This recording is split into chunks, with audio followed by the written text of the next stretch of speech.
Welcome to the Gray Zone. It's Max Blumenthal. Bienvenidos a The Gray Zone. Soy Max Blumenthal. Hoy más temprano hablé con el ex boina verde estadounidense y mercenario Jordan Goudreau, quien dirigió el fallido complot de la Operación Gideon para invadir Venezuela por mar en 2020 y derrocar al gobierno de Nicolás Maduro. Fue una operación notoriamente chapucera, burlonamente apodada la Bahía de los Cerditos. Si habéis seguido nuestra cobertura en The Gray Zone durante los últimos años, especialmente nuestros reportajes sobre Venezuela, ya estaréis familiarizados con los detalles. Jordan Goudreau suele ser tratado como un hazme reír en los medios estadounidenses, pero como he descubierto recientemente, hay mucho más detrás de la historia. Goudreau se enfrenta actualmente a cargos federales por tráfico de armas, por haber trasladado armamento a través de la frontera colombiana, y ahora ha decidido contarme, aquí en The Gray Zone, su versión de los hechos.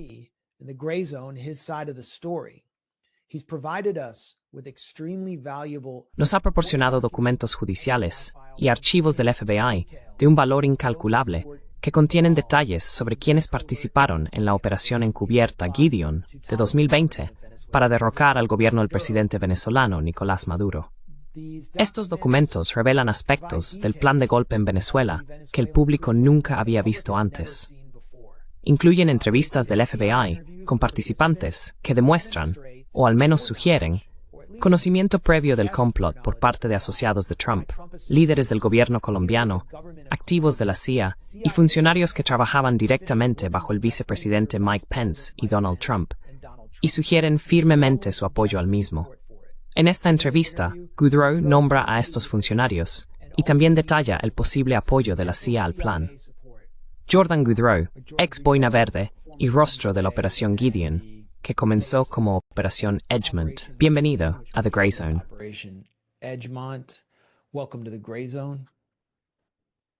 Gracias, Max. Te lo agradezco.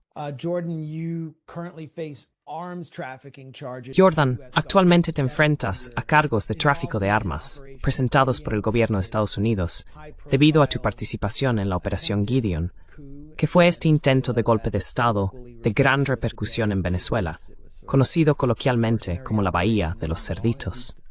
Fue, en cierto modo, una operación de mercenarios que salió mal, al menos en apariencia. Pero como resultado de tu juicio, has obtenido acceso a documentos que muestran que funcionarios estadounidenses, miembros de la administración Trump y personas cercanas a ella, así como la CIA, sabían de la Operación Edgemont, que era el plan para invadir Venezuela y arrestar al presidente del país, Nicolás Maduro. En el centro de la historia está una empresa llamada Global Governments. Quiero que hables sobre qué es la Operación Edgemont y nos cuentes cuál fue el papel de Global Governments. It's Gary, Bites for me at Pug Sixer, y cuáles son sus objetivos.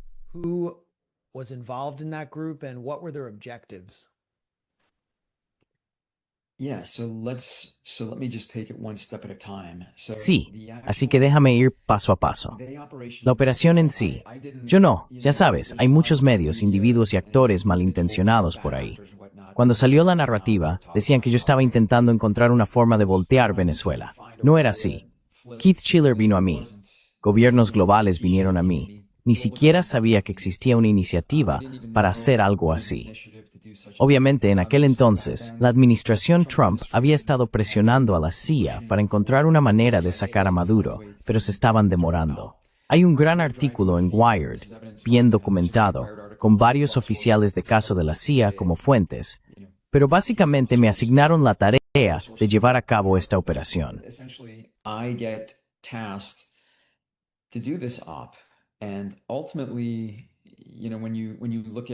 Y en última instancia, cuando miras el primer correo electrónico que envié al equipo de gobiernos globales, que está en el proceso de descubrimiento, y obviamente ha salido una enorme cantidad de información, incluso allí dejé claro que esto no sería algo sangriento. Esto sería básicamente los venezolanos recuperando su propio país.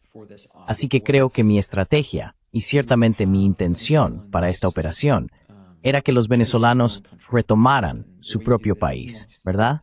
La forma de hacerlo es matizada. Lo entiendo. En la superficie, la narrativa siempre va a ser, bueno, esto fue un golpe, estos mercenarios sucios. Pero ese no era el plan. No fue el plan inicial, y nunca lo fue. Obviamente, para hacer algo así, técnicamente se llama un golpe militar, y por eso se utilizan unidades cercanas al presidente o al liderazgo en Venezuela. En ese momento, había 3 líderes diferentes.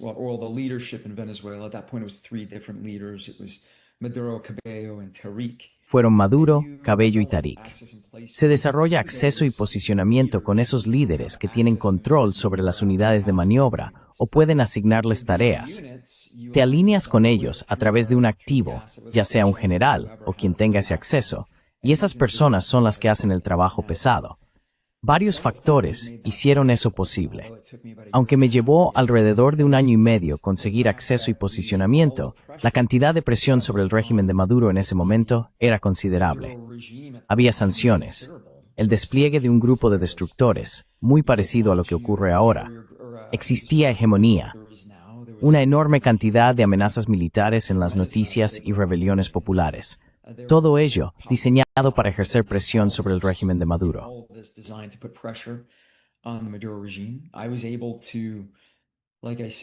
Pude, como dije, acceder a estas personas porque tenían miedo.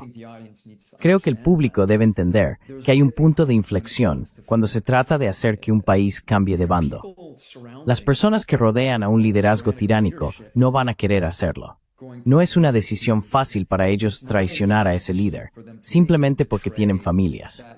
Así que, si se hace en el momento equivocado y permanecen cerca de ese líder tiránico, y otro país interviene y un golpe tiene éxito, entonces esas personas serán tratadas igual de mal por el nuevo elemento que el objetivo, que habrían sido, ya sabes, obviamente Maduro, Cabello y Tarik.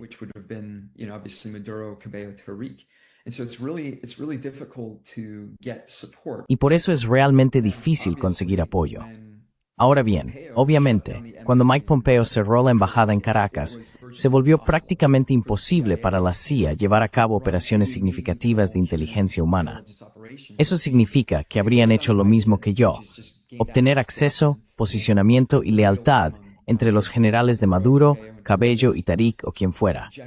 Habrían hecho exactamente lo mismo, pero el hecho de que Pompeo cerrara esa embajada lo hizo imposible para la CIA. No lo sabía en ese momento, pero había una guerra civil en la Casa Blanca. Quiero decir, eso queda demostrado por todo el asunto del supuesto complot de colusión con Rusia y todas las pruebas que han salido al respecto. Y luego está el socavamiento de la administración Trump por parte de Obama. Además de que, quiero decir, el FBI estaba interviniendo el teléfono móvil del senador Hawley.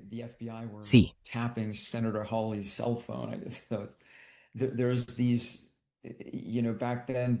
En aquella época se jugaban muchos juegos de tipo espionaje en la Casa Blanca, de los que no creo que la administración Trump estuviera al tanto.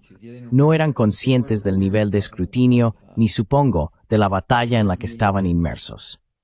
Pero ahora está bastante claro. Cuando reviso los formularios 3TETO2 una y otra vez, y cuando examino el material de descubrimiento, es más evidente que este era el caso. Solo confirma lo que he estado diciendo desde la primera entrega de descubrimiento.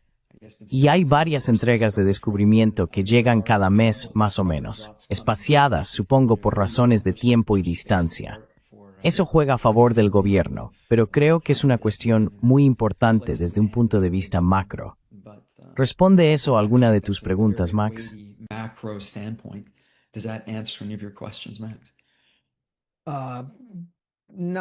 No exactamente.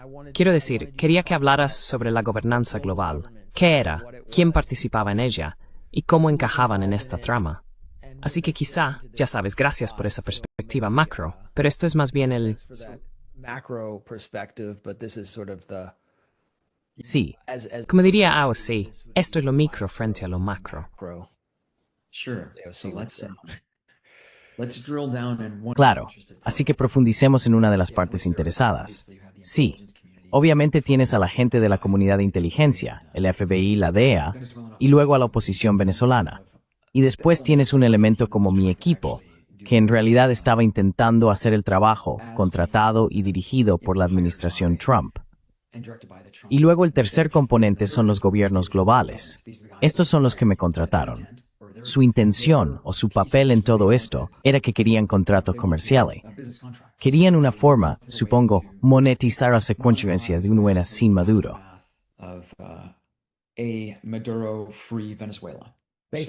Básicamente, para explotar los recursos de Venezuela y obtener contratos de construcción, contratos de perforación y demás. Correcto, así es. Perforación, minería, como sabes, Venezuela es un país rico en recursos. También necesita ser reconstruida. Esfuerzos humanitarios, cosas de ese tipo. Así que los gobiernos del mundo habrían tenido los contratos para todo eso. Me trajeron porque el gran obstáculo era que Venezuela seguía bajo el control de Maduro, del régimen de Maduro, y necesitaban a alguien que lo eliminara.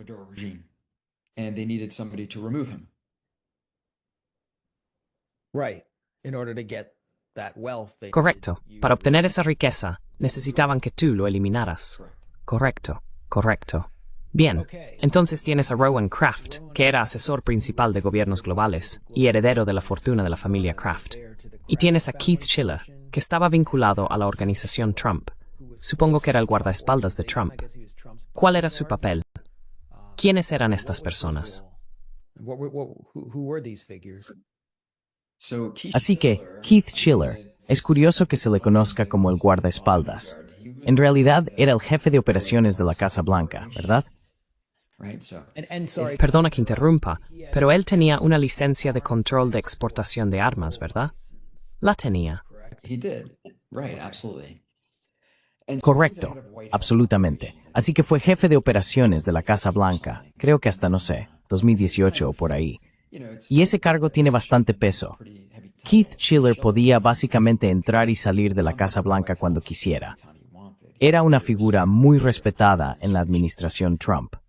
Se acercó a mí, había oído hablar de algunos de los otros trabajos que había hecho, quizá a través de un conocido en común. Roe Gwen Kraft, jefe de la dinastía Kraft, es un tipo Fingingreath.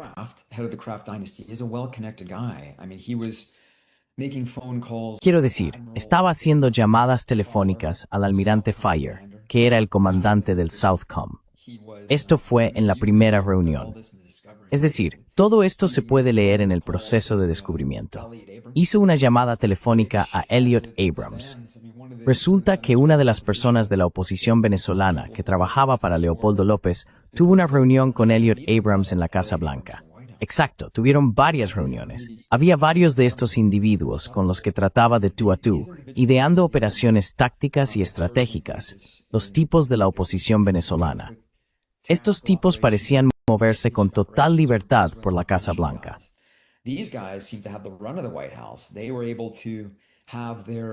Consiguieron que algunos de sus compatriotas, como Christopher Figuera, fueran retirados de la lista de sanciones. Christopher Figuera era el jefe del SEBIN. Era un torturador. Y aún así, ya sabes, le dieron una hoja completamente en blanco. Quiero decir, Forbes publicó un artículo sobre él y dijo, este es un verdadero venezolano. Y ya sabes, hablé con personas a las que él había torturado. Así que estos tipos estaban bien conectados con Mike Pompeo, Elliot Abrams, John Bolton, todos esos pesos pesados de Washington, D.C. Y yo estaba en Colombia con ellos, intentando entenderlo. Pero no me dejes ir demasiado lejos por la madriguera, Max. Bien, analicemos esto a fondo. Entonces, Néstor Sáenz. Esta es una persona que aparece en los documentos de descubrimiento que he revisado. ¿Qué papel desempeñó en todo esto? Porque creo que fue él quien te presentó a gobiernos de todo el mundo y prometió ponerte en contacto con Elliot Abrams y John Bolton, que estaban en la Casa Blanca en ese momento, en relación con el complot.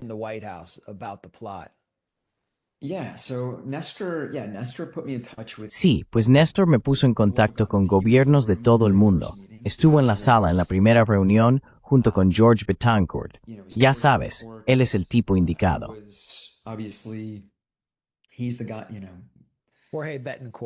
Jorge Betancourt era venezolano, una especie de expositor expatriado, y dijo que tenía contactos en la CIA.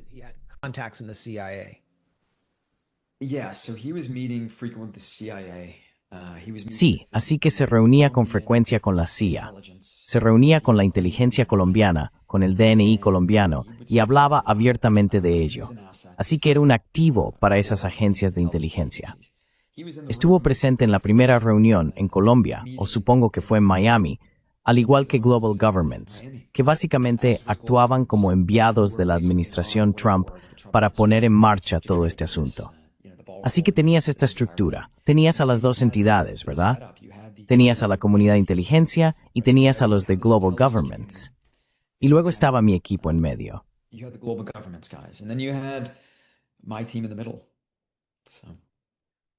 Así que vuestro equipo era básicamente la fuerza. Y vais a derribar las puertas y hacer el trabajo. Quiero decir, quizá metafóricamente, pero no me interesa una invasión. Eso sería cosa de Eric Prince. Había visto su prospecto y lo que intentaba vender en ese momento, y eso sí que era una invasión. Yo no. Eric Prince, de Blackwater, que está muy vinculado a Trump Incorporated, estaba preparando un prospecto e intentando recaudar dinero para una invasión armada de Venezuela. Y tú lo viste, ¿verdad?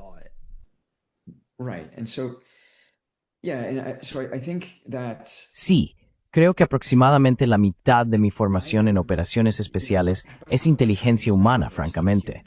Lo aprendemos muy pronto. Aprendemos a trabajar con, por y a través de la gente sobre el terreno. Así que no me interesa enfrentarme directamente con los regulares venezolanos, ¿verdad? De lo contrario, se pierde un poco el propósito. La idea es utilizar unidades venezolanas para rodear y capturar a Maduro, Tarek y Diosdado. Tarek El Aissami, Diosdado Cabello y Nicolás Maduro. Correcto. Necesitas Caracas. Quiero decir, si Chávez nos enseñó algo con su primer golpe, es que necesitas Caracas.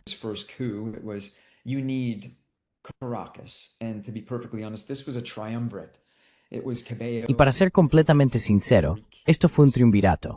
Eran Cabello, Tarek y Maduro, ¿verdad? Y para dejarlo claro, no me importaba si alguien era capturado, solo quería sacar a esos tipos. Quería meter a los míos para poder lograr elecciones libres y justas. Mientras tanto, habría habido una junta que habría incluido, ya sabes, a Guaidó y algunos otros, solo para llevar a cabo esas elecciones libres y justas. Y esa era, más o menos, la intención que yo personalmente tenía de cara al futuro.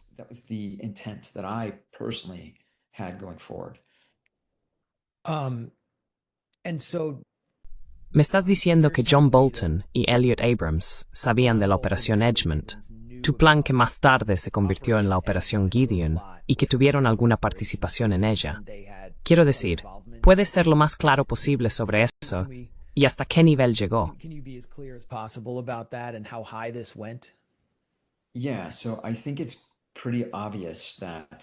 Sí, creo que es bastante obvio que Elliot Abrams fue contactado por Rowan Kraft. También estaba manteniendo reuniones con el liderazgo estratégico de la oposición venezolana, George Betancourt, supongo. Para ser sincero, no se puede encontrar su nombre en las noticias en ningún sitio. Está bien protegido. Dicho esto, lo he leído. Y por eso, el asesor de seguridad nacional sabe perfectamente que esto está ocurriendo. Y luego tienes, obviamente, a Mark Esper, que alude a ello en su libro.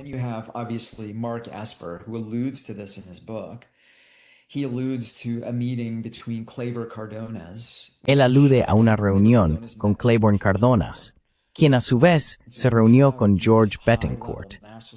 Así que, cuando tienes a estos asesores de seguridad nacional de alto nivel reuniéndose con delegaciones de otros países, y esas delegaciones están hablando conmigo y con el círculo íntimo de Trump sobre, ya sabes, liberar o cambiar, como quieras llamarlo, Venezuela, en ese momento no se puede negar que esto estaba ocurriendo en los niveles más altos del gobierno y que existían opiniones opuestas sobre lo que se iba a hacer con la operación.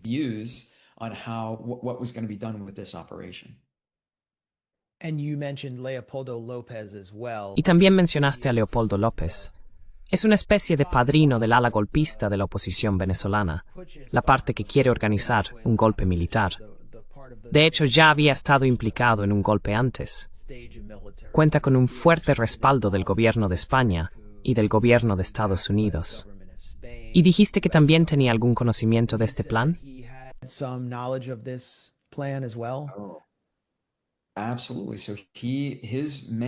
Absolutamente. Así que su hombre es George Betancourt. Su otro hombre es Lester Toledo. Y estos tipos estaban relacionados con, ya sabes, la inteligencia estadounidense y la inteligencia colombiana. Además, estaban vinculados con el grupo Rendon, que no debe confundirse con J.J. Rendon, pero creo que así lo llaman. Sí, John Rendon, ¿verdad? Sí, TRG, el grupo Rendon. Y estos tipos llevaban haciendo o ayudando a facilitar ataques a la infraestructura en Venezuela desde hacía, no sé, una década más o menos. Y obviamente, como sabes, todos estos son proyectos TSSI que la CIA supervisa a través de estas empresas privadas. Cada vez que ves que se apagan las luces en Venezuela, hubo, creo, un gran reactor nuclear que era, era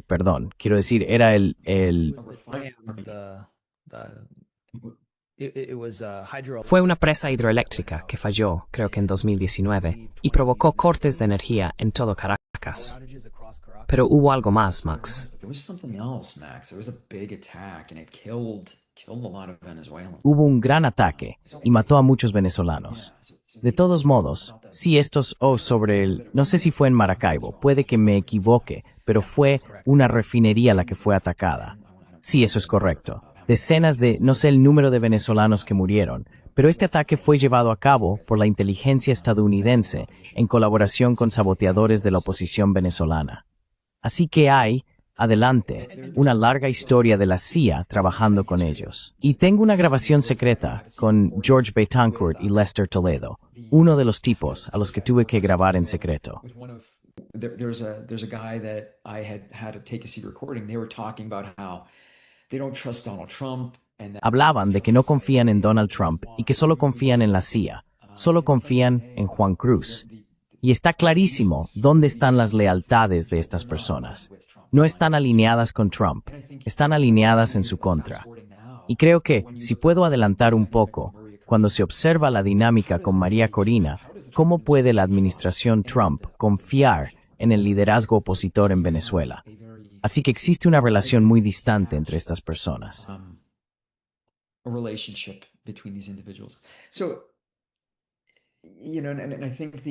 Así que creo que la narrativa mediática sobre todo esto ha sido, obviamente está este individuo que escribe para la AP y que lleva mucho tiempo yendo a por mí. Su elección de palabras es bastante cuidadosa. Habla de aprobación tácita. No hubo ninguna aprobación tácita, ni mucho menos. Se me encomendó hacer esto. Recibí autorización verbal para hacerlo por parte de varias personas que trabajaban para el gobierno. Pero sí creo que, cuando se quitan las capas y se simplifica, hay bandos en esto, y los dan bastante claros. Sí. Mi tualayo, ¿qué lado son los pros? Tienes una comunidad de inteligencia que ha estado, obviamente quiero decir, vi tu reportaje el otro día. Ya en los años 90, el Cartel de los Soles fue creado por la CIA. Esto no es ningún secreto. Quiero decir, esta es la verdad. Este es el cartel del que se dice que Nicolás Maduro está a cargo, pero puede que en realidad ya no exista. ¿Y estás confirmando que fue creado por la CIA en los años 90? Oh, absolutamente. Esto no es nuevo. Lo traes desde hace tiempo. Según lo que el ex jefe de la Administración para el Control de Drogas le dijo a Mike Wallace, este envío de drogas llegó aquí gracias a lo que él llamó tráfico de drogas por parte de la CIA en asociación con la Guardia Nacional de Venezuela.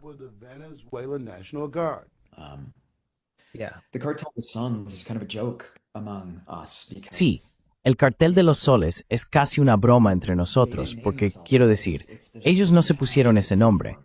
Hay un parche en su uniforme con un sol, y supongo que la DEA o quien fuera los llamó así por eso.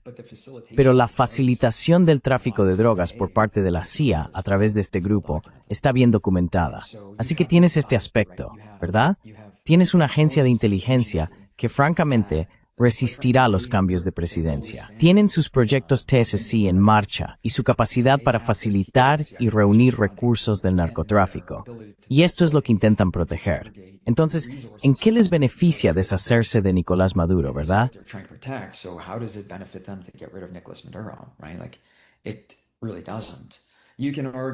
Es que, en realidad, no. Puedes argumentar, ya sabes, bueno, la doctrina Monroe.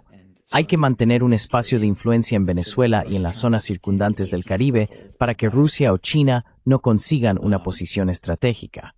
Pero el otro lado de la moneda es, y esto es obviamente lo que fue la administración Trump, una de las razones por las que presionaban al régimen de Maduro en aquel entonces, o al menos pensaban que debían hacerlo. Deberían llamarlo la doctrina Maduro. Sé que en gran medida se basan en la idea de que Venezuela es un narcoestado, pero ahí está la ironía, ¿no?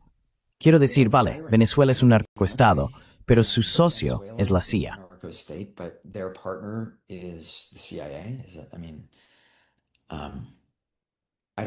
Quiero decir, no sé cómo encajar eso, ¿verdad?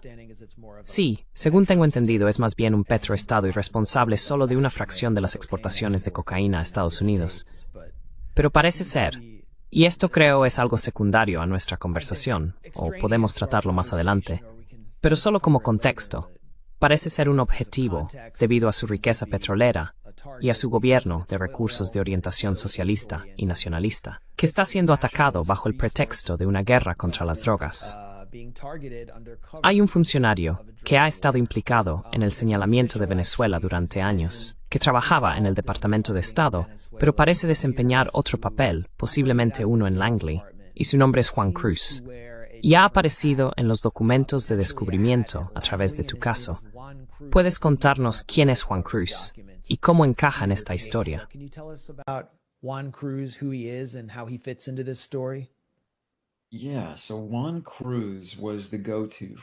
Sí, pues Juan Cruz era el contacto principal de George Betancourt y Lester Toledo. Hasta donde sé, era su hombre, como la cara de la agencia de inteligencia para esos dos, lo que básicamente lo convertía en su enlace. Lo mencionaban por su nombre, y dijo algunas cosas extrañas sobre mí cuando lo entrevistaron después de que todo esto ocurriera. Así que es una de las pruebas de la implicación o el sabotaje de la inteligencia estadounidense.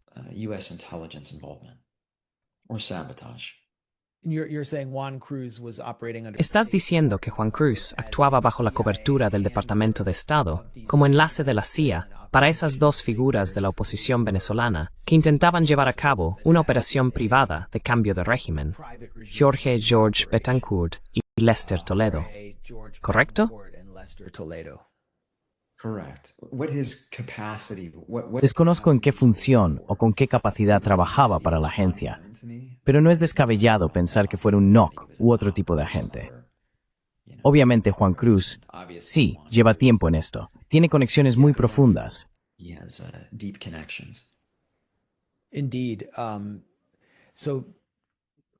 Efectivamente. Entonces Lester Toledo te presentó a este general venezolano, un personaje muy turbio y controvertido. A Toledo y a Betancourt no les caía bien. Se llama Cliver Alcalá, ¿correcto? Correcto. Y acabaste trabajando con él en la selva de Colombia para organizar la invasión o intervención en Venezuela, junto con Alcalá y sus hombres, que ya sabes, se estaban rebelando contra el ejército venezolano. Rebelling against the Venezuelan military. Exacto. Así que este general contaba con la confianza de gran parte del alto mando en Venezuela. Juan Guaidó no la tenía en absoluto. Por eso la rebelión popular fracasó estrepitosamente. No contaban con el apoyo del ejército. Sí, Juan Guaidó tenía el apoyo de la CIA, y ellos estaban ayudando con aquel pequeño asunto del 19 de abril, pero no tenían el respaldo militar. Como resultado, esto fue completamente distinto a lo que yo había preparado, y fracasó. La diferencia con mi operación fue que yo básicamente tenía acceso y posición, y contaba con activos que confiaban en el general. Toleraban el hecho de que yo trabajara con Guaidó, pero no confiaban en Guaidó. Sin embargo, sí confiaban en el general Alcalá. General Alcalá was strong opponent. El general Alcalá era un fuerte opositor de Nicolás Maduro, un pasado turbio, sin duda. Dicho esto, tuve la oportunidad de ponerlo a prueba en operaciones durante aproximadamente un año, y no mostró señales de engaño. Nunca me mintió. Su parte de la operación realmente era, bueno, aquí está el matiz cuando se organiza una operación de este tipo. No necesito que todos se lleven bien en el mismo terreno de juego, pero sí necesito que ciertas piezas no ataquen a otras. Y en este caso, cuando Estados Unidos arrestó al general Alcalá, puedes imaginarte las repercusiones en Caracas con mis activos de confianza. El hombre en quien confiaban estaba siendo detenido por Estados Unidos. Was now getting taken by the United States, and there were a lot of questions they had in their minds. It made them fearful. Y había muchas preguntas que tenían en mente. Eso les causaba miedo. ¿Recuerdas cuando hablé antes de cómo la gente cercana a Maduro tenía miedo?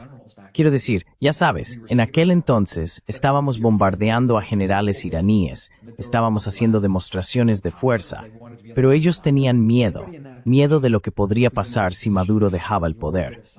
Querían estar del lado correcto de las cosas. Cualquiera en esa posición, en la órbita de alguien que es un objetivo, quiere estar del lado correcto cuando algo ocurra. Si algo ocurre, y si no ocurre, todavía necesitan conservar la lealtad de esa persona que es el objetivo. En este caso, Maduro. ¿Tiene sentido? Sí. ¿Así que estabas trabajando con Alcalá? We're working with Alcala in Colombia at a time when En Colombia, en una época en que el país tenía un gobierno muy proestadounidense que colaboraba con todas las agencias de Estados Unidos, el Pentágono, la CIA, la DIA y todas esas, bajo Iván Duque, ahora el gobierno de Colombia, o al menos el presidente, es de izquierdas, Gustavo Petro. Pero en aquel entonces, Colombia era una especie de base de operaciones contra Venezuela. Entrevisté a Nicolás Maduro. Me dijo que el gobierno colombiano estaba muy implicado en tramar con John Bolton un atentado contra su vida, el ataque con drones. Entonces, ¿qué tipo de contactos tuvo usted con el gobierno colombiano y qué papel desempeñaron en la Operación Gedeón? Tuve una llamada telefónica que fue gestionada por Lester Toledo. Brokered by Lester Toledo. Iván Duque basically promises. Iván Duque básicamente prometió apoyo para esta operación, como campamentos, libertad de movimiento, la posibilidad de cruzar fronteras, cosas de ese tipo. La condición era que teníamos que atacar al ELN, ¿verdad? Y eso fue una petición muy extraña para mí, una gran condición. Fue raro. Yo pensaba, no sé si, sabes, nunca iba a hacerlo, nunca lo haría. Era algo bastante ridículo. En fin, Iván Duque. Sí, fui a W Radio y dije esto en W Radio, e Iván Duque llamó a W Radio. And Iván Duque called into W Radio. W Radio is probably the largest radio station in all Latin America. W Radio es probablemente la emisora de radio más grande de toda América Latina. Tiene, ya sabes, cientos de millones de oyentes. Sí, y yo estoy en Miami, estamos grabando y digo esto, e Iván Duque llama al estudio. Dice, no sé, nunca he conocido a Lester Toledo. Nunca he conocido a ninguna de esas personas. No conozco a esta persona. No conozco a aquella persona. Y enseguida saqué fotos de Iván Duque con Lester Toledo. Pero solo me sur que es bastante no por radio que se sintió entrevlith en ese asunto. Creo que fue... Strongly about it was, I think that was. when was this interview? ¿Cuándo fue esta entrevista? Oh, creo que fue hace aproximadamente un año. Vale, sí, Iván Duque es ahora como un DJ de club en Miami, así que probablemente estaba escuchando en ese momento. It's probably listening at the time. Oh yeah. And so here's, I guess, the nuance. Sí. Así que aquí está, supongo, el matiz de la parte de Iván Duque. Iván Duque era el presidente y estaba alineado con Juan Guaidó, Leopoldo López, la CIA y, obviamente, la inteligencia colombiana. Cuando todo salió mal, hubo 2 agentes de inteligencia colombianos que entraron en el AOB en Bogotá. Le pidieron a los compañeros de los Green Suiters, los de operaciones psicológicas, los estadounidenses que trabajaban allí, si les ayudara a ser mi personal psicológico a mí. A lo que los Green Suiters respondieron, no hacemos eso contra estadounidenses, estadounidense. The Green Suitors said no, we don't do that against American citizens. But and Pero, ya sabes, una de las otras pequeñas partes, bueno, en realidad no es una parte pequeña, es el juego de trileros con todas las armas y todas esas cosas. Cuando detuvieron al individuo en un control y tenía, creo, el maletero lleno de armas, había 2 hombres en el asiento trasero del coche. Estos 2 hombres nunca fueron identificados ni entrevistados. Básicamente dejaron al conductor del coche, y él acabó muriendo en circunstancias misteriosas un año después. How that shakes out. Wait. Espera. Dame los antecedentes de este incidente. Incident, This was in Colombia. Esto fue en Colombia. Fue uno de los primeros actos de sabotaje que la inteligencia colombiana, probablemente a petición de Estados Unidos, la CIA o quizá Betancourt Toledo, quien fuera, llevó a cabo realmente. Esto ocurrió cuando estábamos en nuestro corredor final, como si mi operación fuera inminente, ¿verdad? Entonces, este coche se detiene en un control y 2 hombres, varones en edad militar, según se informó, salen del coche. El maletero está lleno de armas. No los arrestan, no los interrogan, no los identifican, simplemente siguen su camino tan tranquilos. El conductor muere en circunstancias misteriosas un año después. Así que, quiero decir, haz las cuentas. So, I mean, the math on that is, Sí, no querían que nadie hablara. Exacto.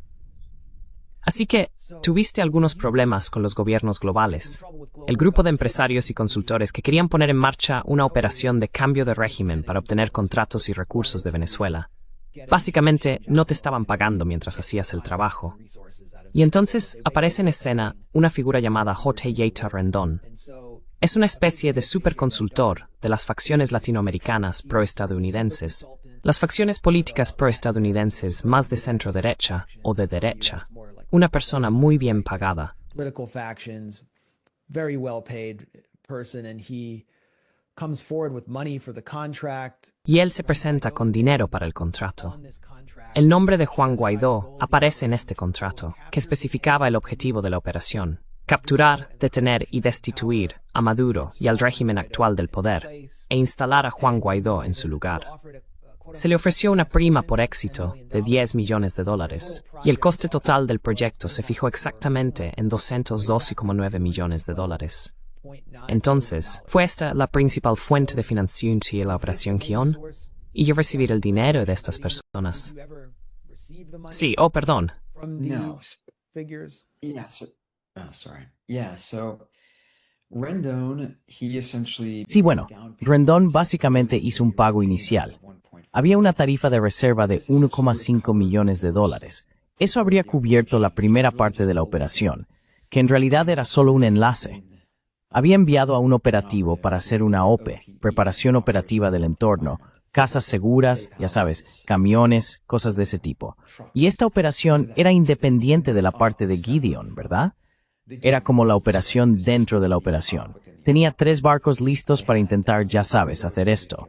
Uno era un barco civil, con diferentes puntos de desembarco. Pero, volviendo al tema, no quiero profundizar demasiado. Es un asunto bastante complejo. Así que sí, ¿cuál era la pregunta inicial otra vez, Max? Perdón. Give me the initial question again, Max, sorry. Essentially, Básicamente, ¿de dónde salió el dinero y cuáles fueron los papeles de Rendón y Guaidó? Guaido. So the initial price tag for a link up was... Así que el precio inicial de la conexión habría estado bien cubierto por los $1,5 millones. Dicho esto, necesitaba saber que estas personas iban en serio, porque los gobiernos globales no habían conseguido firmar el contrato. Los gobiernos globales seguían ahí, pero ahora yo tenía el contrato firmado, así que trabajaban más bajo mi contrato. No era necesariamente un gran contratista de servicios, pero sí tenía el contrato con el presidente en funciones. Esto resultó muy interesante para Keith Schiller. Very interesting for Keith Schiller and all of global governments, to include Mike Pompeo's lawyer. Todos los contactos gubernamentales globales, incluido el abogado de Mike Pompeo, Travis Lucas, George Sorial, el abogado de Donald Trump, todos en ese círculo de poder en Washington, D.C., con los que me reuní justo después de firmar el contrato. El dinero fue, quiero decir, en el fondo soy un boinas verdes. Soy un tipo de operaciones especiales. Encontraré el dinero. Y soy un hombre de negocios. Tengo que ser capaz de moverme a través de las capas tácticas, estratégicas, logísticas y políticas de cualquier operación como esta. Así que tenía inversores y conseguimos reunir lo que necesitábamos para hacer avanzar la operación.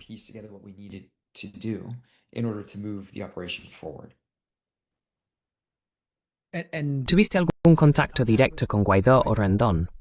Rendon, did. yeah. Yeah, so absolutely. Sí, absolutamente. Tuve varias reuniones con Rendón en Florida. Él insiste en que hay cosas en el contrato. Dice que establece que podían cancelarlo en cualquier momento. Pero el contrato dice claramente que no hay cancelación por conveniencia. Además, nunca recibí ningún correo electrónico para cancelar el contrato. Tuve una llamada por Zoom.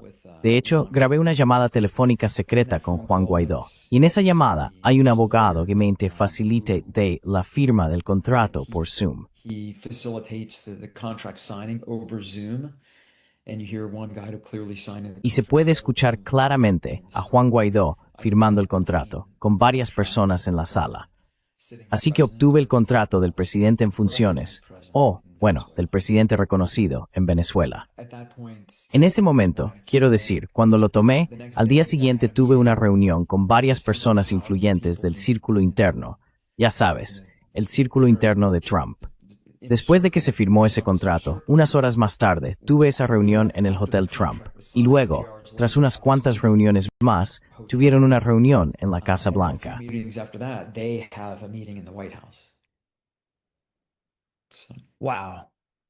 Okay, so speaking of the White House, Vaya, de acuerdo. Entonces, hablando de la Casa Blanca, según estos documentos de descubrimiento, tuviste contacto con la oficina del vicepresidente. Un nombre que aparece mucho es el de Drew Horn, que era asesor de políticas del vicepresidente Mike Pence. Y luego mencionaste a Travis Lucas, que era abogado y trabajaba para Pence, y a George Sorial, que era abogado de la organización Trump. Sí. Bien. Entonces, ¿cómo entraste en contacto con la oficina del vicepresidente y en qué consistió ese contacto? contact with the vice president's office, and what did the contact consist of? yeah, so global governments, this is the part that's really funny Sí. to me. Así que, los gobiernos globales, esta es la parte que me resulta realmente graciosa, Max, cuando ciertos periodistas intentan afirmar que estoy sugiriendo una aprobación tácita. El descubrimiento demuestra lo contrario. Hubo varias reuniones entre esta persona y yo. Está bien conectado en Washington, D.C., Horn. Obviamente, si miras dónde está ahora, está trabajando en un proyecto con Keith Schiller en Groenlandia a través de Green Math. Quiero decir, estas personas son muy cercanas. No es ningún secreto que esa fue una de las primeras iniciativas que la administración lanzó cuando asumieron el cargo esta vez. Travis Lucas es abogado de Mike Pompeo. George Sorial, como dijiste, es el abogado de Trump a cargo de la Fundación Trump. Así que estos tipos son personas muy de confianza dentro del círculo. The very trusted individuals in the circle. Furthermore, they wanted, not they, but one of Además, ellos querían, no ellos, sino una de esas personas quería que me reuniera con el presidente, cosa que rechacé. Pensé que eso era, cualquier presidente necesita poder negar su implicación.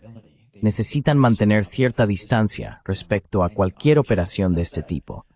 Dicho esto, no tenía ninguna duda de que contaba absolutamente con la aprobación para hacerlo, que había recibido luz verde de 2 personas. Y soy un soldado, así que ya sabes, el general no tiene que venir a decirnos, estáis autorizados para la misión. Vemos a las personas que trabajan en esa entidad y lo creemos si resulta creíble. Y estas personas lo eran. No tenía ningún motivo para no creer lo que decían. individuals were credible. I had no reason to not believe what they were saying. They're credible. Eran creíbles y eran altos funcionarios, o al menos estaban vinculados a altos funcionarios en cada oficial. Official capacity. And Right, and it's not just that. It's when Exacto. Y no es solo eso. En medio de todo esto, estaba enviando varias solicitudes de información a través de esta persona. Esas solicitudes llegaban a los niveles más altos, ¿sabes? Porque estaba preguntando cosas como necesito saber si Juan Guaidó es el tipo indicado. ¿Entiendes? Hubo mucha resistencia con eso, y yo estaba haciendo preguntas muy específicas. Además, esta persona que trabajaba para el gobierno estaba ayudando a facilitar y conseguir apoyo para esta operación. Así sabes, todo like any opinion my was writing to observation plan in things to my base. That's like kind of ridiculous to me when I read the discovery. And so another group enters the picture. Otro grupo entra en escena a finales de 2019, o no sé exactamente cuándo, pero se llamaba Democracia Virtual. Estaban presentando planes a Drew Horn, que era el asesor de políticas de Mike Pence. Uno de esos planes se envió a su cuenta de correo electrónico de la Casa Blanca el 8 de diciembre de 2019 y básicamente exponía ideas para derrocar a Maduro. ¿Puedes hablar sobre eso? Toppling Maduro. Can you talk about that? Yeah, I mean, there were several Sí, quiero decir, hubo varios. Ese individuo estaba intentando encontrar iniciativas para llevar esto a cabo. Cuando me reuní con él por primera vez, ¿de quién hablabas? De Horn. Horn, vale. Estaba increíblemente entusiasmado de que alguien estuviera trabajando en esto. Obviamente yo fui puesto en esa posición por los gobiernos globales, pero él estaba eufórico. Así que trabajamos juntos durante varios meses para intentar impulsar esto. Transmitió la autorización al más alto nivel de que esto estaba aprobado. Y ya sabes, cosas como, no nos importa lo sangriento que sea. Cuando esto esté hecho, el dinero fluirá. Esa es una cita exacta. Así que sentí que estaba en buenas manos. Este tipo estaba conectado con el Consejo de Seguridad Nacional. No desconfiaba de él. Era un antiguo boinas verdes. No tenía motivos para pensar que no era quien decía ser, y era quien decía ser. Sí.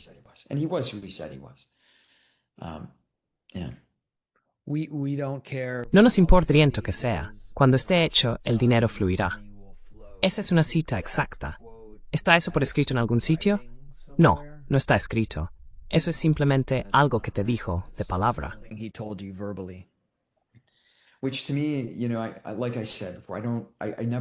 Lo cual para mí, como dije, nunca quiero. Para mí, cuanto más elegante sea el plan, más simple es el plan. Cuanto más fácil sea defender la parte del contragolpe, ¿verdad? Si hay mucha guerra y conflicto, si se trata de una invasión, un contragolpe es más difícil porque se generan muchos resentimientos. Si es algo tan simple y elegante como que los generales de Maduro cambien de bando porque ven a los estadounidenses, y bueno, somos una fuerza catalizadora, es mucho más fluido. Y además, no es tanto un golpe de Estado, sino ya sabes, un país tomando el control de su propia capacidad de decisión, teniendo agencia sobre su propio proceso democrático, supongo. Ya sabes, la parte moral de todo esto. Perdón, continúa. Sorry, go ahead.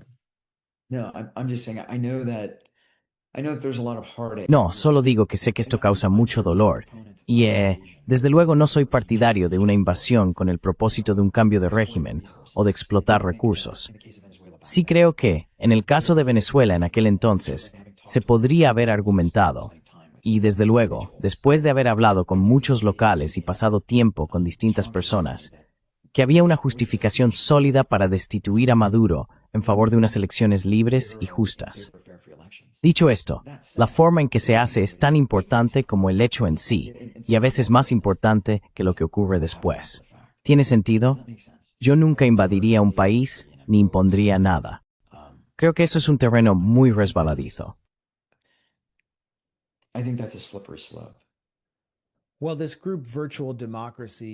Bueno, este grupo, Democracia Virtual, proponía eso en el correo electrónico que Drew Horn recibió en su cuenta oficial de la Casa Blanca. Pedían entrenar hasta 500 combatientes en el campamento Moyoc, en Carolina del Norte, que está dirigido por Eric Prince y su empresa de mercenarios, Academy, antes conocida como Blackwater. Pero ese plan nunca siguió adelante. ¿Hasta dónde usted sabe, Prince no tiene nada en marcha? Esto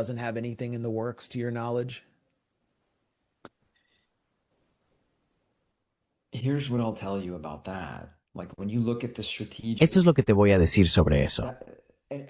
Cuando miras el lado estratégico, todo en los informes estratégicos parece realmente bien, te lo digo ahora mismo. Pero cuando se trata del nivel táctico, 500 hombres frente, digamos, a 50,000 tropas que controlan una ciudad y tienen un apoyo aéreo bastante decente con su Sukhoi frente a los helicópteros de Eric Prince, no sé si eso habría llegado ni a rozar la pintura. ¿Entiendes? La idea de que voy a lanzarme al estilo vaquero con, qué sé yo, 60 tipos en barcas de pesca y de algún modo voy a escapar entre, ya sabes, 100,000 irregulares. You know, oh, I don't know, 100,000 regulars. That's not realistic, right? What is realistic? Eso no es realista, ¿verdad? Lo que sí es realista es lo que se suponía que debía ocurrir. El desembarco de esos 2 barcos a lo largo de la costa, operaciones de bajo nivel, sin escaramuzas con las fuerzas regulares venezolanas, y luego mi barco civil dirigiéndose a un puerto deportivo civil, con ropa de civil, reuniéndose con activos de alto nivel en Venezuela. Esa es una operación sencilla, ¿no? Lo que Eric Prince estaba proponiendo, no le veo la viabilidad. No sé si puede funcionar. The viability of that. I don't know that it could have worked. Well, I want to cover that. Bueno, quiero abordar eso un poco más adelante. Pero primero quiero preguntarte sobre otra referencia a la operación Edgemont/Gideon, que tuvo lugar durante una reunión entre la oposición venezolana y el entonces secretario de Defensa Mark Esper, quien dirigió el Pentágono durante un periodo del primer mandato de Trump. En sus memorias, Esper dijo que uno de los colegas de Guaidó le comentó, cito, «Tenemos algunos planes en los que el gobierno de Estados Unidos sabe que estamos trabajando, pero que aún no están listos». Esper dijo que abandonó la reunión después de que se mencionaran esos planes. Entonces, ¿qué opinas de la admisión de Esper? Parece ser el reconocimiento de más alto nivel de conocimiento previo y posible implicación por parte de la administración Trump. By the Trump administration. Yeah, absolutely. Sí, absolutamente. Creo que cuando leí los documentos de la investigación, era dolorosamente obvio que la comunidad de inteligencia lo sabía, el Consejo de Seguridad Nacional, todos en esos círculos lo sabían. Además, mi enjuiciamiento es realmente un encubrimiento. Fue iniciado por el componente de Seguridad Nacional del Departamento de Justicia. Ese componente está dirigido por un tipo llamado John Eisenberg. Eisenberg fue nombrado en la administración inicial de Trump como asesor de seguridad nacional por el general Michael Flynn. Estaba en la Casa Blanca en ese momento. Keith Schiller también estaba en la Casa Blanca. Así que estas 2 personas trabajaban juntas. De donde yo vengo, eso es un conflicto de intereses, ¿verdad? Y aunque John Eisenberg no inició este enjuiciamiento, sin duda lo heredó, y ciertamente sabe quién soy. Así que es interesante, no me despierto el tema, pero de conexión en todo esto, en bad cells. The connections in this are pretty alarming. No, that is alarming, and I wasn't aware of it before. No, eso es alarmante, y no lo sabía antes. Así que John Eisenberg es el fiscal general adjunto de Estados Unidos para el Consejo de Seguridad Nacional. Fue nombrado o designado para ese cargo en junio de 2025. Y dijiste que está supervisando tu enjuiciamiento. Antes de eso, fue asesor jurídico adjunto de Donald Trump y asesor legal del Consejo de Seguridad Nacional durante el primer mandato de Trump. Así que estaba allí, en la sala, con personas que, según tú, tenían conocimiento directo de tu complot. Y ahora básicamente intenta meterte en la cárcel para callarte, ¿verdad? Parece que sí. Even the slammer to shut you up. Right, seems that way. Furthermore, Además, para volver a la reunión con Mark Esper. Sí. The admission, because Claver Cardona's La admisión, porque Claver Cardona era su asesor de seguridad nacional en aquel entonces. Y ahora creo que él estaba en la sala, así que no está fuera del ámbito de lo posible que la persona de la que habla Mark Esper sea George Bittencourt, porque George Bittencourt me había hecho declaraciones similares. Y eso no es algo tan claro ni definitivo. and that is in black and white. So George Betancourt being someone you described as George Betancourt, siendo alguien a quien describiste como un activo de la CIA, alguien que coordinaba entre la oposición y la inteligencia estadounidense. Correcto. Bien. Y entonces tenías estos patrocinadores dentro de gobiernos globales al principio. Luego Rendon firma un contrato contigo. ¿Tenías algún posible patrocinador para el día después en caso de éxito? Personas que buscaran recursos y contratos en Venezuela el día después de Maduro.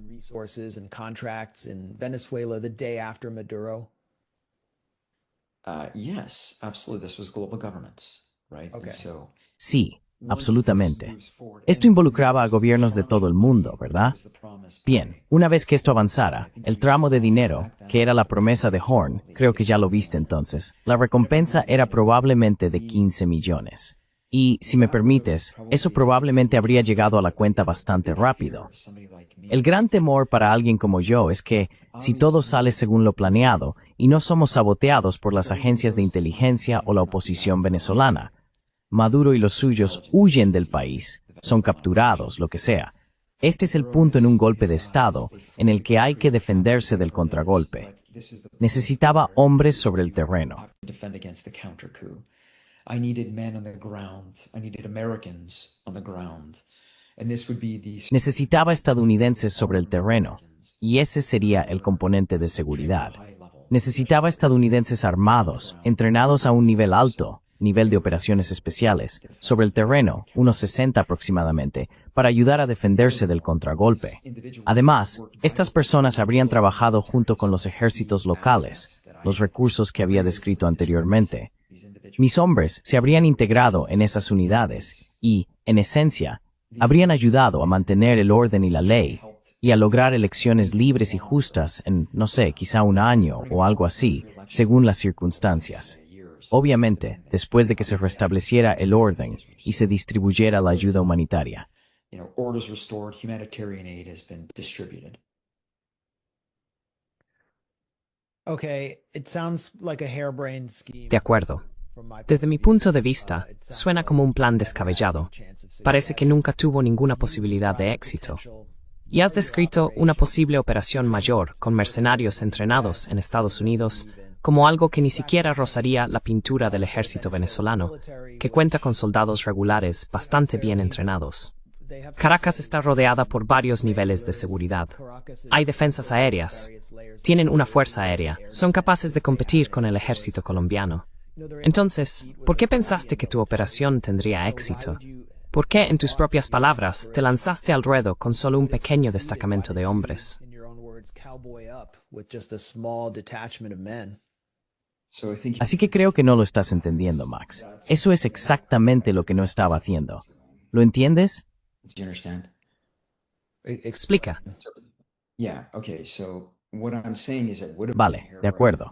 Lo que estoy diciendo es que habría sido una locura si, hubiéramos entrado con 60 tipos. Eso no es posible. Este es el contragolpe, ¿entiendes? Estamos en una fase diferente en este punto, hipotéticamente, ¿vale? Así que hipotéticamente, si mis unidades están alertadas, establezco mi enlace, y los activos de alto nivel de Maduro activan a los regulares venezolanos. Estos regulares venezolanos ahora se encargan de Maduro, Cabello y Tarek. Esos tipos ya están fuera del tablero, pero hay un elemento de caos, ¿verdad? Así que lo que estoy diciendo es que ahora necesito establecer una cierta apariencia de orden. now need to establish some semblance of order. I need to establish a junta. I need a Necesito establecer una junta. Necesito un grupo de liderazgo, personas que puedan gobernar un país que de repente se ha quedado sin liderazgo. Aquí es donde incorporo a 60 estadounidenses, solo por motivos de seguridad. No están luchando contra nadie. Básicamente se están uniendo a los regulares venezolanos y van a trabajar por y a través de esos regulares. La parte difícil ya está hecha, esencialmente. No hay combates. Nadie está luchando contra nadie. Y entonces establecemos esta junta para lograr una especie de liderazgo y elecciones justas y libres. ¿Es eso lo que estás siguiendo? fair and free elections. You tracking? Sí, quiero decir, esta es tu teoría de la operación y de cómo se desarrollaría idealmente. This is evidenced by, this is essentially what Esto se demuestra quiero decir, esto es básicamente lo que hicieron en Bolivia, ¿no? Y es en gran medida la misma idea. Estamos allí, pero no para gobernar ni hacer nada. No estamos llevando a cabo operaciones militares. Estamos trabajando más o menos como te entrenan para hacerlo, ¿verdad? En cualquier función, supongo, de operaciones especiales de un Boinas Verdes, que consiste en entrenar, asesorar y asistir, como con los iraquíes, ¿no? Así que en Irak, las unidades de Boinas Verdes trabajan por medio de y a través de las unidades iraquíes. Así que en Venezuela habría sido similar, pero mucho más fácil, porque hay generales que ya han apartado a Maduro, Tarek y Cabello, y se ha establecido un liderazgo temporal. Y ahora ya sabes, básicamente tenemos que sobrevivir 3 meses de posibles contragolpes. La forma de hacerlo es intentando alinear al ejército existente bajo el liderazgo temporal.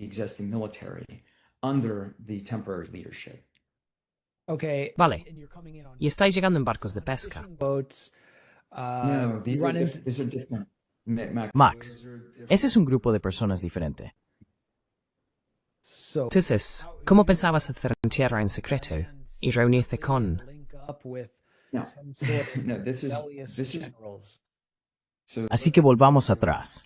La primera parte de la operación es el enlace. Son las 60 personas en los botes, ¿verdad? Luego, una pequeña embarcación con estadounidenses, el contingente estadounidense con algunos venezolanos, desembarca en un puerto deportivo. Y básicamente es solo un enlace.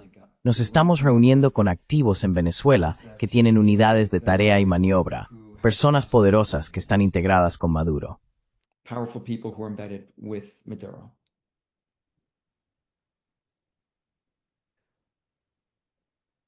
¿Tiene sentido?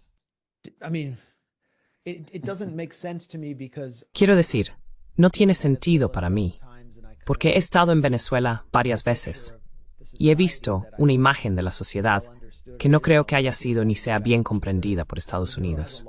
Maduro tiene una gran base de apoyo. La guerra por Venezuela es básicamente una guerra de clases. Son las clases medias y altas las que quieren derrocar a Maduro. Y luego están las masas de personas que literalmente no figuraban en el mapa antes del predecesor de Maduro, quien fue elegido, no simplemente tomó el poder, Hugo Chávez. Ellos lo apoyan, y el ejército proviene en gran medida de ese sector. Se mantiene a pesar de las duras sanciones y respalda la estructura más amplia de lo que llaman la revolución bolivariana, que ha utilizado la riqueza petrolera para beneficiar a la población y al ejército. oil wealth to benefit the population and the military. I mean, the military prior to Chavez was just sort of Quiero decir, el ejército antes de Chávez era básicamente un ejército neocolonial. No era tan formidable. Entonces, ¿por qué tú, o cualquiera a tu alrededor, habríais pensado que podríais alojar a los líderes clave del ejército, por ejemplo, al ministro de Defensa, de esa estructura de poder? Nunca me pareció lógico. No parece que haya ningún fermento popular para una revolución armada en la que los estadounidenses fueran a intervenir y asesorar. Desde una perspectiva externa, parecía más bien que ibais allí con la idea de que tú y un grupo de boinas verdes podríais abriros paso luchando hasta Caracas. the idea that you and a group of Green Berets could actually fight your way to Caracas. No. No, ese no era el plan. What the plan was. I mean, you're Quiero decir, te agarraron unos pescadores, así que estoy un poco callado. I think there's Creo que hay mucha confusión, quizá algo de confusión por tu parte sobre cuál era realmente el plan. what the plan was. I'm talking about the Estoy hablando de la realidad, y como el plan se topó lleno que duras rock esa realidad. rocks of reality, which Well, you I may think not the have plan understood. ran up against. Yeah, I think the plan. Creo que el plan se estrelló contra las duras rocas del sabotaje de la CIA. Es como cuando tienes gente en barcos revelando tus coordenadas GPS. Esa es la realidad. La gente en Venezuela, claro, es cierto que Maduro tiene mucho apoyo. Lo tiene. Dicho esto, había generales muy cercanos a él que no estaban alineados con él, ¿verdad? Esto fue obviamente infiltrado desde el principio, y lo entiendo. Pero al mismo tiempo, no era tan difícil de vender. Ya sabes, Maduro está aterrorizado ante la posibilidad de ser bombardeado por Estados Unidos. Está observando a esos generales iraníes. Bombed by the U.S. He was watching these Iranian generals, and I was well placed. I had access to. Y yo estaba bien posicionado. Tenía acceso a esas 3 personas. Y para ser completamente sincero, habría funcionado bien si hubiéramos tenido nuestro enlace, porque en aquel entonces la creencia en torno a Maduro era que una invasión estadounidense o algún tipo de acción era inminente. Así que no es tan difícil, es bastante sencillo. Ha ocurrido varias veces a lo largo de la historia. Consigues acceso y colocación con la gente que rodea al rey, y esas personas son los que hacen el trabajo pesado. And those people are the ones who do the heavy lifting. ¿Quiénes eran los generales? That's No voy a hacerlo. Esta gente tiene familia. Así que se dijo que los combatientes de Alcalá habían sido infiltrados por la inteligencia venezolana y que así supieron que ibais a venir. Pero estás diciendo, déjame aclarar algo. ¿Dijiste que la CIA en realidad entregó vuestras coordenadas? Así es. Stempe me spefito.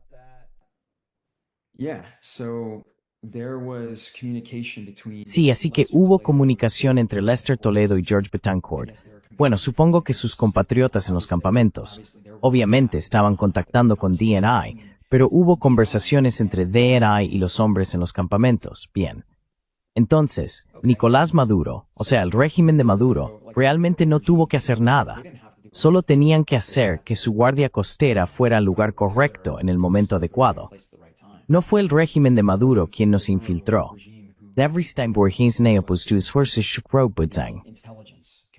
Sí, Venezuela opposition / CIA.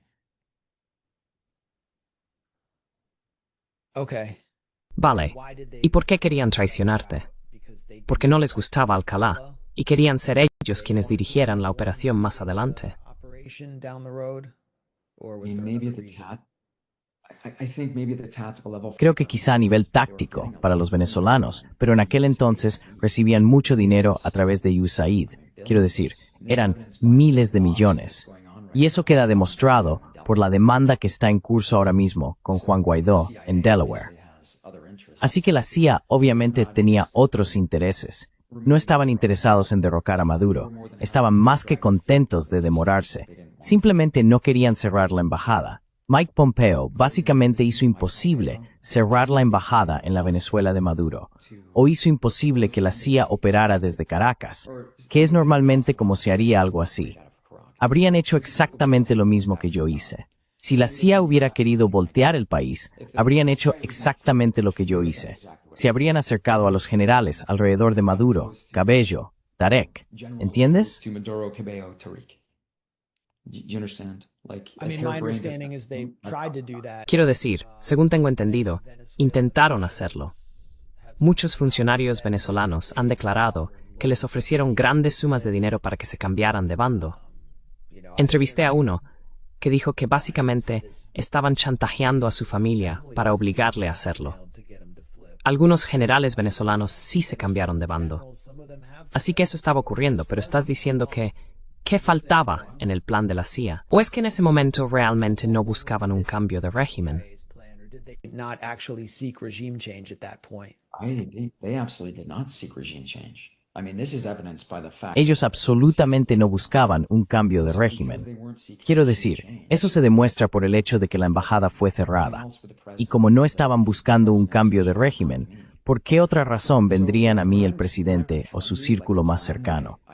Así que lo que te estoy diciendo es que el plan que ideé, en realidad no lo ideé yo. Tiene una larga historia de uso durante, ya sabes, décadas.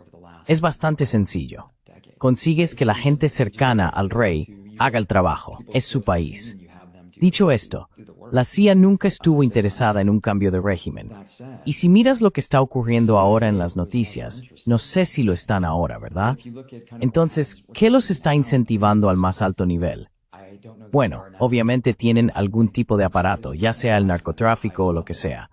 Hay una razón por la que no quieren facilitar un cambio en Venezuela, a menos que ahora estén de algún modo alineados con la administración Trump, lo cual no entiendo por qué. unless now they are aligned with the Trump administration, which I'm not sure. Well, there's been competing factions. I mean, you can see it play out through Bueno, the conflict. ha habido facciones enfrentadas. Se puede ver en el conflicto entre Rick Grinnell, que quiere negociar con Venezuela y asegurar acuerdos petroleros con Estados Unidos. Según informó el New York Times, Venezuela estaba dispuesta a renunciar a contratos con China y Rusia a cambio de mejores relaciones con Estados Unidos. Y Marco Rubio, que representa al sur de Florida, quien busca un cambio de régimen total. Y parece estar utilizando la guerra contra las drogas como tapadera. Están pasando de atacar barcos pesqueros, muchos de ellos rumbo a Trinidad y Tobago, supuestamente transportando cocaína, básicamente ejecutando extrajudicialmente a presuntos narcotraficantes en alta mar, a la promesa de Donald Trump en Quantico de atacar Venezuela por tierra, supuestamente para atacar a los cárteles que ahora identifican como narcoterroristas.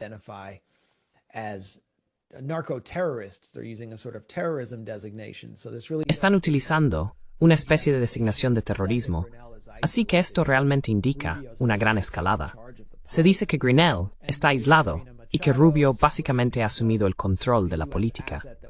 Y se supone que María Corina Machado es el activo estadounidense que llegaría al poder después de Maduro y otorgaría, entre comillas, democracia, contratos a empresarios vinculados a Trump, justo al día siguiente de haber recibido el Premio Nobel de la Paz. ¿Qué opinas de toda esta operación? ¿Te parece que tiene sentido? ¿Y realmente buscan instalar a María Corina Machado? Supongo que en general solo busco conocer tu opinión al respecto.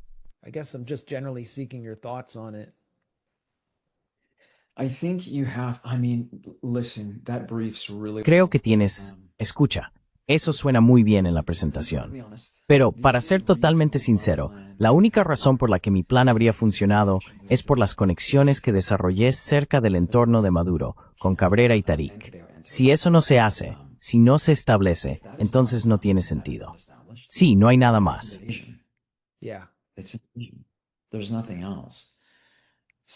Así que, y entonces sería una masacre y otra ola migratoria hacia el norte. Exacto. ¿Y cómo justificas eso, verdad? O sea, ¿cómo justificas que un país invada a otro mucho más pequeño y débil? Aunque nosotros lo hicimos en Irak y Afganistán, pero... Y también fuimos allí por los recursos. Pero,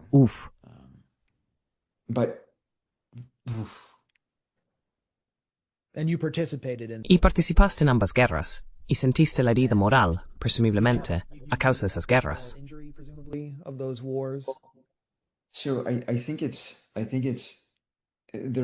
Así que creo que tiene varios méritos. Soy soldado, ¿verdad? Así que a nivel estratégico y a nivel táctico, entiendo que cierta parte de Estados Unidos siempre va a menospreciar a los soldados. Lo entiendo perfectamente. Pero al final del día realmente somos las únicas personas que van a defender este país de cualquiera. Y como soldados, vamos donde se nos envía y ganamos donde luchamos. Menospreciar a un soldado es fácil hacerlo en tiempos de paz o cuando participamos en acciones que no son populares. Obviamente, con Irak estuvimos allí demasiado tiempo. En Afganistán, muchísimo más tiempo. Exacto. In Afghanistan, we were there way too long, right? Una de mis antiguas unidades, el Grupo de Fuerzas Especiales, ganamos en Afganistán en 6 semanas. Nos aliamos con la Alianza del Norte y realmente diezmamos al enemigo. Dicho esto, después nos trasladamos para facilitar los grandes negocios y los contratos importantes. Pero lo que permanece son los soldados. Todavía tenemos que luchar, defender, estar hombro con hombro y protegernos unos a otros, sin importar lo demonizados que estemos por ciertos estadounidenses. Veo a Venezuela de una manera similar. Me dijiste que te has reunido con algunos de estos hombres y demás, pero yo también lo he hecho. Uno de los individuos que conocí fue torturado durante 2 años. Otro, un capitán, murió.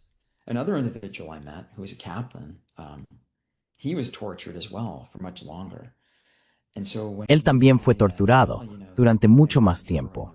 Así que cuando me dices que Nicolás Maduro y el régimen son algo así como los buenos, tengo que ser honesto contigo. En realidad, no hay buenos en esto. El régimen de Maduro es una dictadura muy brutal. El gobierno opositor es igual de brutal, si no más. En mi opinión, en realidad eran las personas a las que intentaba ayudar y defender cuando decidí asumir esta iniciativa. La forma en que lo hice, obviamente, fue eliminando a todos los actores negativos de la ecuación, siendo Maduro uno de ellos. Pero también tuve que trabajar con Guaidó, y no era una persona en la que se confiara ni que cayera bien. Hago lo mejor que puedo, ¿verdad? And that's what I tried to do with Venezuela. I do not think it was at all Y eso es lo que intenté hacer con Venezuela. misunderstanding. No creo que fuera una idea descabellada en absoluto. Creo que estás malinterpretando completamente la intención de la operación. Es algo matizado, pero sí creo que hoy en día no entiendo cómo alguien puede desconfiar de la idea de que María Corina sea de alguna manera ilegítima. Pienso que las elecciones en Venezuela deben descartarse por completo. Tiene que existir una entidad independiente que garantice elecciones libres y justas. Y creo que más allá de toda la oposición, todos esos partidos necesitan que un liderazgo más joven dé un paso al frente y ocupe realmente el centro del escenario si se quiere alcanzar algún tipo de verdadera libertad en Venezuela. You know, freedom in Venezuela. Why do you think Maria Corina? ¿Por qué crees que María Corina Machado no es legítima? Es porque ha estado involucrada en golpes de Estado y en actividades potencialmente violentas, y ha utilizado medios antidemocráticos para derrocar al gobierno. ¿O hay otra razón? Correct. No, correct. And I think that when you Correcto. pull the No, look correcto. at the Juan Guaido Y creo que cuando miras a Leopoldo López y Juan Guaidó y a todos esos grupos, cualquiera de la oposición, Capriles, todos ellos, ¿sabes cómo haces tú, como administración Trump, incluso si logras un cambio de régimen? Digamos que la CIA consigue lo que intentó conseguir, lo que yo conseguí, que es acceso y colocación en los niveles más altos y de algún modo forzar la salida de Maduro. Genial. ¿Y luego qué? ¿Cuál es el vacío de poder? ¿Cómo llenas ese vacío de poder? Porque te lo digo, si no lo haces, y yo había planeado esto, pero si no llenas ese vacío de poder, entonces habrá guerra civil. Habrá sangre en las calles. Y esto es lo que yo quería, lo que inicialmente esperaba evitar. This is what I initially wanted to hope to avoid. I agree completely. I mean, they would have to purge. Estoy completamente de acuerdo. Quiero decir, tendrían que purgar el chavismo, lo que significa que millones de personas con una estructura social organizada tendrían que ser eliminadas de la sociedad, probablemente de forma bastante violenta. Y están armados. Muchos de ellos están armados para su autodefensa. Así que no veo cómo se podría evitar una masacre interna o una ola masiva de migración si simplemente se sigue adelante con una invasión. Estoy completamente de acuerdo contigo en eso. Para terminar, ¿qué puedes contarnos sobre tu enjuiciamiento y el próximo juicio? Prosecution and upcoming trial. Well, listen, Bueno, escucha, me encantaría poder llegar a juicio. Eso sería increíble. amazing. Yeah. Sí, entonces, ¿qué está pasando en su lugar? Instead. It is lawfare. I mean, you know, for an administration that's kind Es una guerra judicial. Quiero decir, ya sabes, para una administración que se supone que... Espera un segundo, Max, esto está fallando. Perdona, vale. Ya está. Sí, pues para una administración que hizo campaña con la idea de que íbamos a luchar contra la guerra judicial y acabar con la politización del gobierno federal, parece que están usando esas armas contra mí de forma bastante intensa. Esto es una persecución política. Es bastante evidente. Como dije, me estoy diagrammatic with you. Street for member, si tu permanente fue, e per planificat si vos more. to strategize with my lawyers, but the reality is the prosecutors are working Pero la realidad es que los fiscales están trabajando increíblemente duro para volver a meterme en la cárcel. Quieren tenerme entre rejas para que no tenga acceso a información clasificada. Hay una enorme cantidad de ella. Obviamente, si me encarcelan ahora, estaría luchando durante años y años para conseguir esa información clasificada, lo que básicamente me obligaría a permanecer en prisión. Así que prefiero quedarme fuera y obligarles a darme la información clasificada, lo cual ha tardado, no sé, más de un año solo para obtener la documentación de descubrimiento que ni siquiera está clasificada. Así que hubo una implicación evidente del gobierno aquí, y no lo sé. Enseñad vuestras cartas. Estoy listo para ir a juicio. Let's see your cards. I'm ready to go to trial. Well, we will definitely be following Bueno, up with sin duda, haremos un seguimiento contigo, especialmente si vas a juicio y logras obtener información clasificada, lo que presumiblemente corroboraría y confirmaría muchas de las afirmaciones que me has hecho sobre la implicación de altos cargos de la administración Trump y de los servicios de inteligencia de Estados Unidos en este complot. ¿Hay algo más que te gustaría añadir antes de que terminemos? Anything else you want to add before we close? Sí, no tengo que contártelo, Max. Está en la documentación de la investigación. Puedes leerlo allí. Read about it. We'll be publishing that discovery Bien, at the Gray publicaremos ese descubrimiento en The Grey Zone y lo presentaremos aquí mismo. Así que, Jordan Goudreau, ex Boina Verde y rostro de la Operación Gideon, muchas gracias por acompañarnos en The Grey Zone. so much for joining us at the Gray Zone. Gracias, Max.